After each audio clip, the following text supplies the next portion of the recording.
Boop.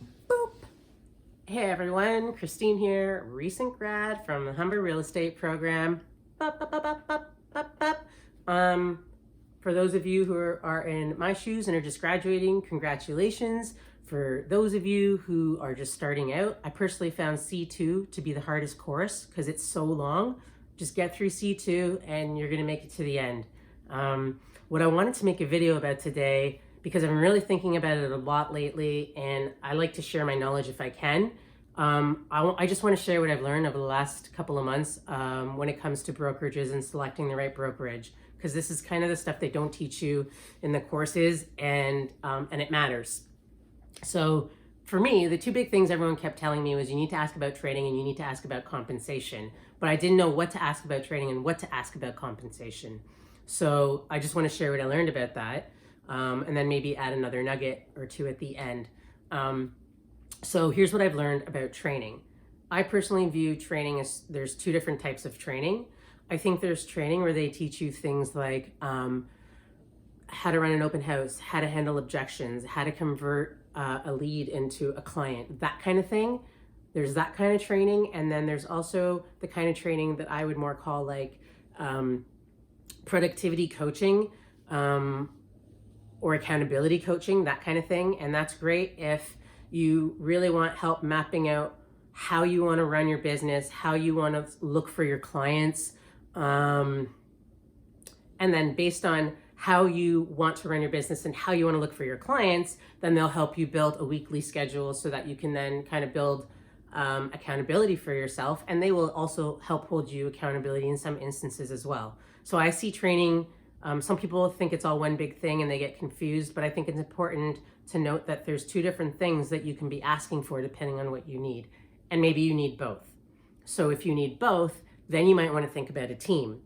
And I get asked that a lot too from people. Do I join a team or do I go solo? Here's what I say about that.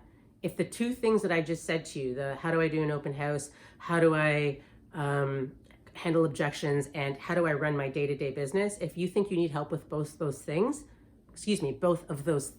then I would recommend joining a team, because that's what they're going to teach you.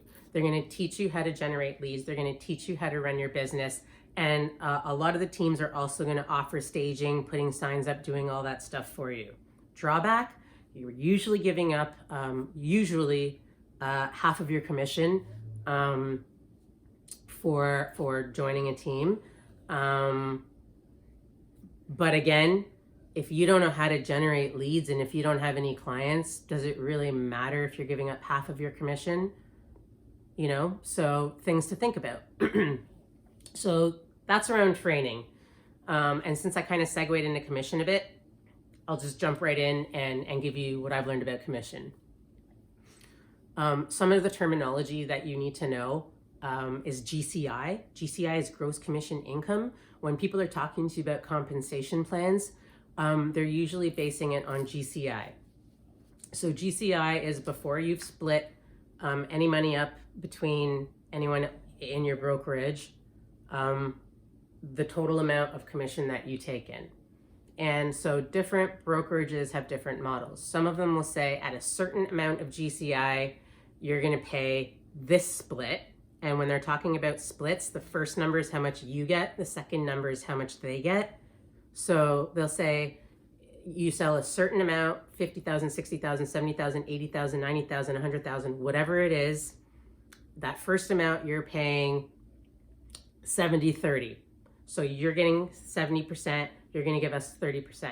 Once you hit the next threshold, let's say 80,000, 90,000, 100,000, then you're going to go from, let's say 70-30 to, let's say 80-20.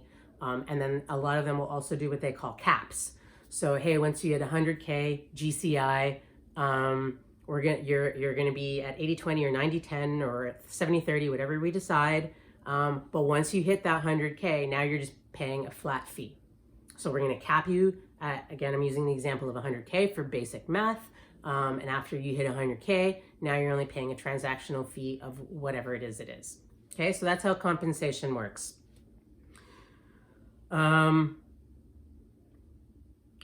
Desk fees. Let's talk about desk fees for a second. You know, no one has a desk right now. So it seems to me that we're moving towards that model moving forward. So if you're going to be paying a desk fee, everyone's going to be paying a desk fee. You need to ask what that desk fee is for. Is it literally for the use of a desk, or are they including any extras? So I'll give you some examples. A lot of the brokerages I interviewed, here are some of the things that they throw in.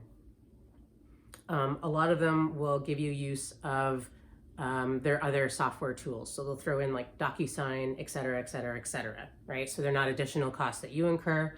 They're going to include that for you. Some of them, again, we're in 2021 now. So a lot of them are going to do, they'll bring in like marketing experts, like social media marketing experts, and part of your monthly fees, they allow you to do marketing content that they then pay to have edited and whatnot for you. Some of them offer access to some pretty cool tools. So my point is, you need to ask, what do you get for those desk fees? And then you need to decide if that's value to you or not. And one of the biggest nuggets that I want to give you that no one really talks about is the technology.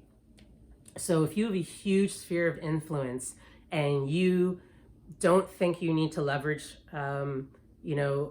advertising and stuff like that, and all you plan on doing is, leveraging your Facebook account or whatever it is that you already have, and that you're good, then the technology doesn't really matter all that much. But if you are going to start doing like Facebook advertising, bot automating, like really cool, crazy stuff, then you're going to want to ask what technology platforms they're on, and it is going to matter. And so I also have some thoughts, my own personal thoughts on what CRMs and things I think are really good ones. I'm not going to share them in this video because I don't want to taint anybody. I want everyone to make their own decisions. That's why I'm not sharing names of brokerages. I'm not sharing live numbers of commission splits that I've been offered, or anything like that. I don't think that's right. I don't think that's fair to the brokerages. I think you guys have to do your own due diligence on that. All I'm sharing with you is these are the kinds of things you need to think about, and these are the kinds of questions that you need to ask. And until you know who you are and what kind of agent you want to be and what skills you have and what skills you don't have, you're going to have a hard time deciding on where you want to go. The reason I'm having a problem right now is I know my value set, and so I'm having a hard time choosing because I've been offered some really great, really attractive packages, and so I'm having a hard time making a decision. Some incredible people in this industry, and you're going to get to know a lot of them, and you're going to have to decide what's right for you. So anyway, I hope you found this helpful. Let me just have a quick peek. I'm old school. Like, I love technology and I use technology, but like for my thought process, this is where it's at. So let me just make sure I mentioned everything I wanted to mention to you guys. Yeah, I feel good about everything that I mentioned.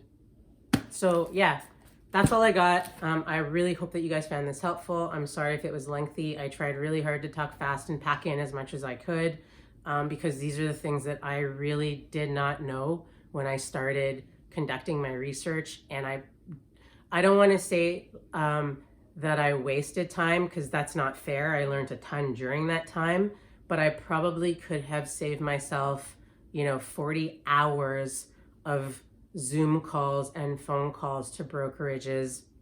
That's how many people I've talked to in the last month and a half.